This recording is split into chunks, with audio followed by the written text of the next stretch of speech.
Bonjour à tous, on se retrouve dans une vidéo que j'adore particulièrement, comme les produits terminés, les favoris du moment, puisque ça me permet de vous faire découvrir ce que j'aime utiliser en ce moment. Là, ce que j'aime pas aussi, je vais vous présenter une gamme en fait qui est un gros flop pour moi. Et voilà, j'aime bien, c'est un petit rendez-vous intimiste, donc ça fait un bout de temps que je vous en ai pas fait. Donc là, ça regroupe en gros les favoris depuis début janvier, mais certains c'est depuis l'été 2016, puisque bah voilà, je les utilise toujours. Et je vous en ai pas assez parlé selon moi, donc c'est parti parce qu'il y en a quand même pas mal. Je vais donc commencer avec les favoris que j'ai depuis l'été dernier. Ce sont des produits soins de la gamme Uriage. En fait à la base j'avais acheté un petit coffret où il y avait dedans une mini crème hydratante, une brume, le gommage et je crois que c'était un nettoyant pour le visage et je ne sais plus quel était le dernier produit. Donc le gommage je l'ai toujours tout simplement puisqu'il en faut vraiment très peu. Je vous ai normalement mis en ligne un haul où je vous présente un gommage, mais je me suis trompée, j'ai dû prendre la marque Bioderma. Non, La Roche-Posay. Et en fait, c'était le Uriage que je voulais, mais bon voilà, je vais pouvoir comparer du coup. Donc celui de chez Uriage, c'est la gelée gommante douceur, donc pour les peaux sensibles, exfoliant douceur, lisse et assainit, réveille l'éclat. Donc c'est hypoallergénique et c'est vraiment génial. C'est franchement jusqu'à présent mon gommage préféré, tout simplement puisqu'il y a énormément de grains qui sont tout petits, qui ne fondent pas, et du coup, ils sont abrasifs, mais pas trop, parce que c'est pour les peaux sensibles, et du coup je l'aime vraiment beaucoup. Donc vous voyez là c'est un 15 ml, ça fait 2 mois que je l'utilise toutes les semaines. J'utilise 1 à 2 fois par semaine et j'en ai encore, je suis à peu près à la moitié. Il en faut vraiment très peu, en gros la taille de 2 petits pois, et c'est amplement suffisant pour le visage. Franchement je l'adore, c'est mon gommage préféré. Si vous en cherchez un, allez en parapharmacie et chez Uriage. Et du coup d'autres produits de chez Uriage, alors il me semble que ce sont pas forcément toutes de la même gamme. Là c'est la même gamme mais pas pour le contour des yeux. Donc le contour des yeux c'est la gamme Aqua Précis, gel défatigant aux yeux, hydratation dynamique. Je l'ai depuis cet été, c'est un 15 ml et vous voyez je suis en train de le terminer. Donc il en faut vraiment très peu. Je l'utilise soit que matin ou matin et soir, ça dépend des périodes. Et donc pour mon visage j'utilise un sérum, donc c'est la gamme Eau Thermale, c'est le sérum d'eau hydrate, régénère, illumine. Pour les peaux déshydratées, donc c'est en flacon pompe. Et la crème, c'est la crème d'eau légère, donc il y a avec et sans SPF. Moi je prends avec SPF, donc c'est un SPF de 20.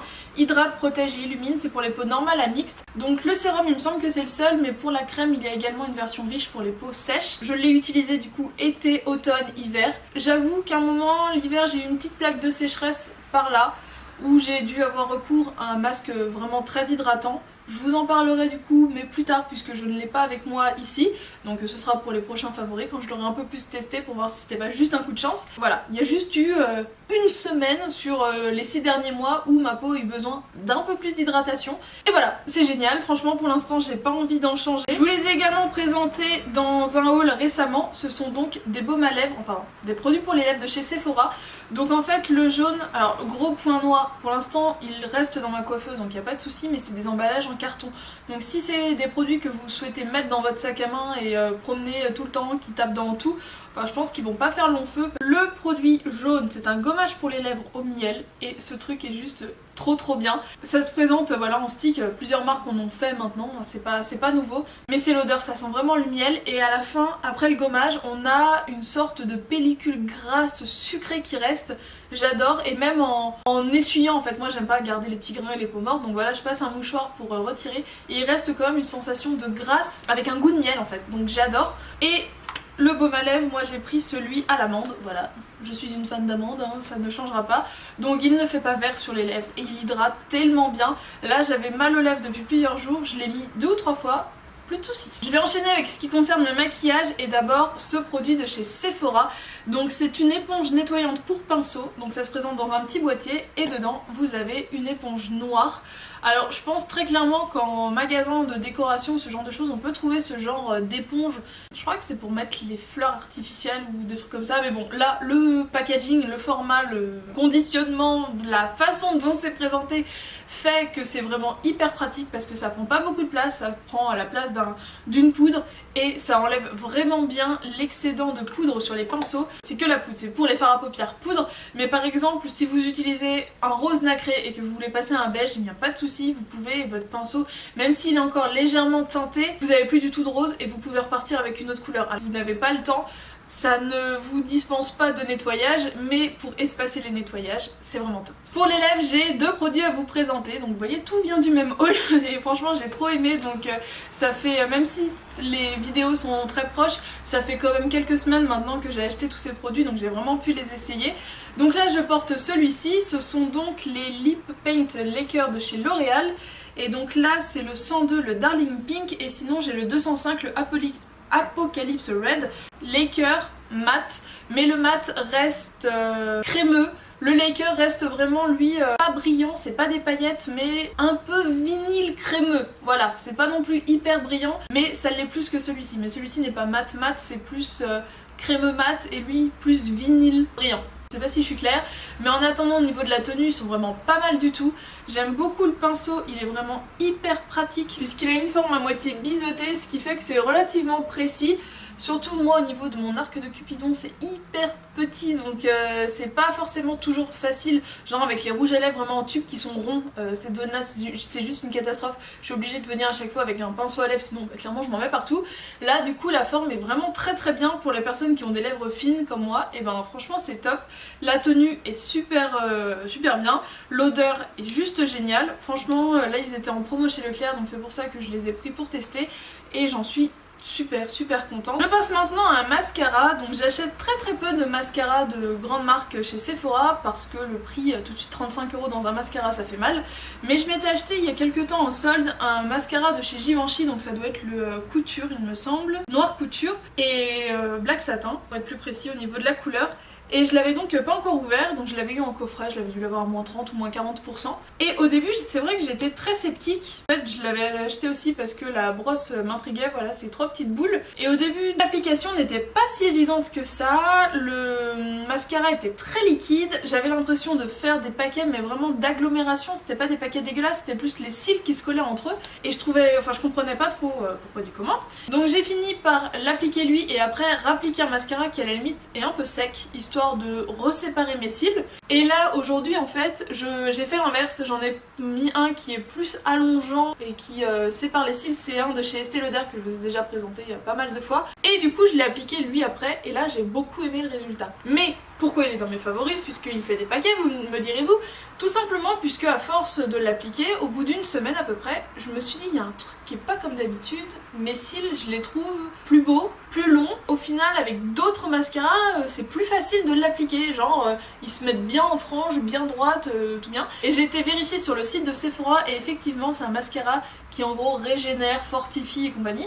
Donc il doit y avoir des petits ingrédients plutôt sympas dedans et j'ai vu le résultat sur mes cils. Je les ai trouvés vraiment plus beaux au bout d'une semaine d'utilisation de ce produit. S'il n'est pas évident à travailler au début, pour son aspect soin, et ben pas mal du tout. Je vais maintenant passer à 3 produits teint. Donc tout d'abord une poudre de chez Sephora, j'ai dû vous la présenter au début je crois. Et clairement je n'utilise quasiment qu'elle, c'est la poudre lissante éclat, donc elle est incolore.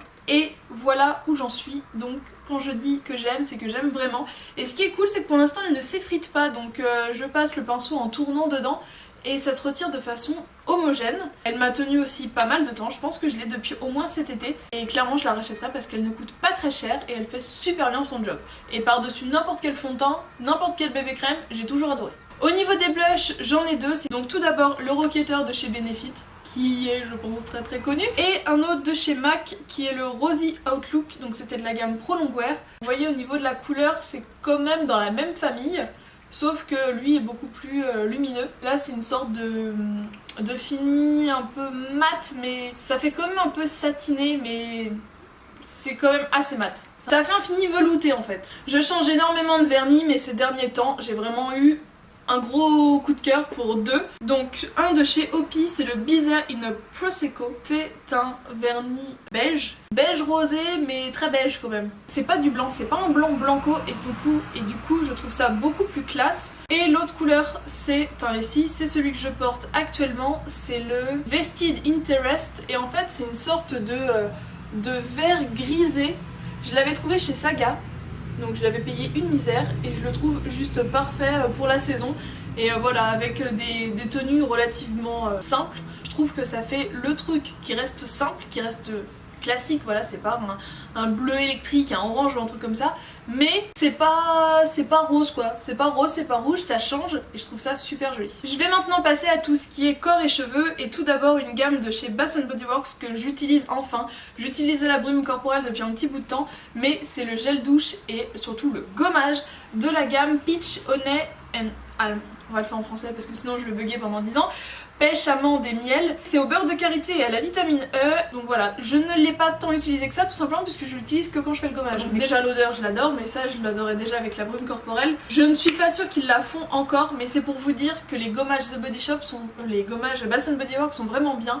C'est une texture très crémeuse mais avec plein de tout petits grains dedans, un peu comme des noyaux d'abricot, et ça gomme super bien sans agresser la peau. Donc si vous avez la possibilité de tester ce genre de gommage de la marque, franchement foncez parce que j'ai adoré. Donc après voilà l'odeur, si vous la retrouvez tant mieux pour vous et tant mieux pour moi parce que j'aimerais bien la retrouver aussi quand ce sera fini. Mais en attendant la texture des gommages, ils sont juste parfaits en fait. Un parfum, ou plutôt une autre toilette. C'était une gamme de Noël de chez Yves Rocher, donc je la présente parce que ma mère a eu tellement de mal à la trouver pour me l'offrir à Noël que je me dois de la présenter dans cette vidéo. Donc c'est un format 100 ml et donc c'était la gamme Canneberge et Amande. J'avais eu quelques produits de la gamme dans mon swap avec Margot, voilà je bug, j'avais ours dans la tête, donc du blog Family Bears. Du coup j'avais dit à ma mère j'aime trop cette gamme là, j'aime trop cette gamme là. On avait été chez Yves Rocher, je lui avais dit bah si t'as pas d'idée pour Noël, tu peux me prendre ça, un petit cadeau en plus. Et du coup quand elle avait fait ses cadeaux, il n'y en avait plus nulle part, il en restait juste un dans une vitrine. Et du coup la responsable du magasin lui avait dit bah tenez, vous pouvez le prendre. Donc en gros c'était le dernier de ma ville, donc je suis trop contente de l'avoir eu. Ils sont vraiment très très bons, je pense que c'est une gamme qui est discontinuée puisque c'était vraiment pour Noël, mais moi je l'adore, donc vous voyez j'en ai encore pour un bon bout de temps. Mais c'est vraiment mon parfum des jours où je veux mettre un parfum mais j'ai pas envie de mettre un Givenchy ou un Kenzo, enfin voilà, c'est juste histoire de dire je sens bon et ça me fait plaisir de le porter. Je passe maintenant à d'autres gels douche parce que clairement je peux pas choisir, donc je vous montre les trois. Ce sont des nouveautés de chez Dove. Donc normalement il y en a un quatrième qui est le granité à la menthe, mais clairement quand je l'ai senti j'avais l'impression de sentir du dentifrice, donc l'odeur de menthe et moi on n'est pas forcément très potes, donc je me suis contentée des trois. C'est la gamme douche crème douceur glacée, donc après douceur d'enfance, douceur glacée, souvenir d'enfance, douceur d'enfance, je sais plus comment ils appellent les trucs à la madeleine et au caramel et tout ça. Donc là c'est au parfum de sorbet cassis et ça sent clairement ce que ça doit sentir, c'est-à-dire un cassis très sucré. Celui qui a été donc le plus descendu, c'est celui au parfum de la pistache. Et clairement, ça sent la pistache super sucré. Et celui que moi j'utilise beaucoup en ce moment parce que tout simplement je me dis, moi je suis très saisonnalisée avec les odeurs. Donc je me dis si je l'utilise pas maintenant, je l'utiliserai plus après. Donc j'ai pas envie qu'il traîne dans la salle de bain pendant X temps. C'est celui au parfum de la noisette et ça sent un praliné, mais gourmand à souhait. Là je peux même vous dire, donc je me suis douchée, je me suis préparée et quand j'étais les rechercher dans la douche était pourtant ouverte, la salle de bain ouverte, tout, donc ça avait possibilité de s'aérer. Ça sentait encore dans la douche, vraiment dans la cabine de douche, ça sentait encore. L'odeur reste quand même pas mal sur la peau, pas pendant 10 ans, mais pendant 2 bonnes heures, on sent encore le praliné et donc j'adore. Lui je trouve que l'odeur accroche un peu moins sur ma peau, mais lui. Donc voilà, en ce moment, les deux que j'utilise, je me lave qu'avec ça en fait. J'aime trop.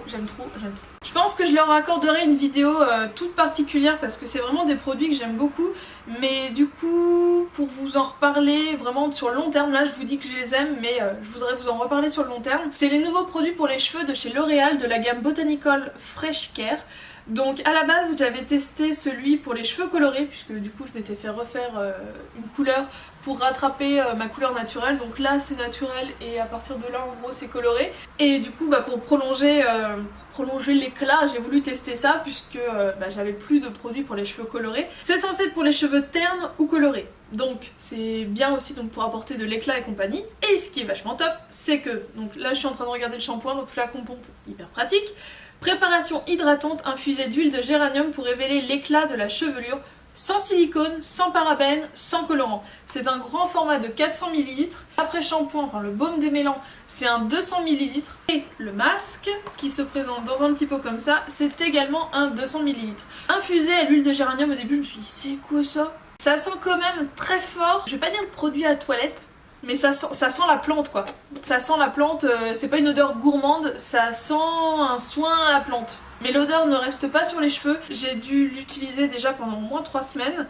L'effet, on voit bien de toute façon l'après-shampoing, il commence à maigrir dangereusement. Mes cheveux étaient beaux, étaient doux, étaient faciles à coiffer et au niveau de ma couleur, j'ai pas vu ma couleur dégorger en fait. Quand je rinçais, il n'y avait pas du noir qui partait. Donc franchement super contente et j'en étais tellement contente que je me suis dit je vais tester une autre gamme qui me correspondrait bien. Donc elle, je l'ai pas encore testée parce que je vais vous montrer celle que j'essaye de descendre qui me fait beaucoup de misère. Donc préparation nutritive infusée d'huile de cartame pour soigner et adoucir la chevelure. Donc pareil, sans toutes les cochonneries.